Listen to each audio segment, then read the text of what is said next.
For those people, I would say, are you doing the safe thing? And One other thing I wanted to just quickly ask you about is that I've also noticed this trend of kids that go to college Mhm, and stay with their high school mhm.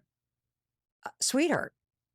And that almost like one of the things that my daughter said, it wasn't only in college, but now that they're out of college, she said so many of her friends are so discouraged by the dating Yeah. that they've gone back to an ex that they know.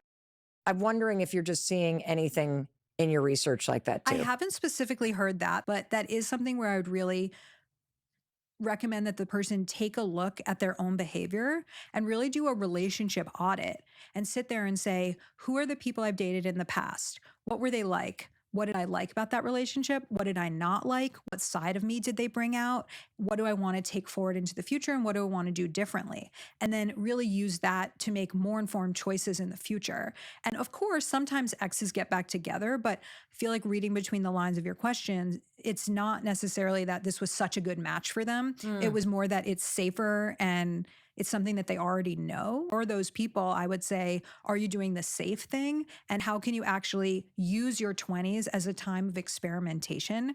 And that's one of the things I say over and over to people is date like a scientist. A scientist has a hypothesis and then they test it and they're willing to be proven right or wrong. Mm. And I feel like a lot of times people just come to me and they say, Logan, I know exactly what I want. I want a 5'6" skinny redhead. Help me find her.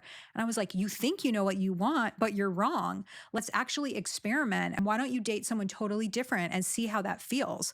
For your daughter's friends and for anyone listening, what are the assumptions you're making about who you want to be with? And how can you actually test that by dating other types of people?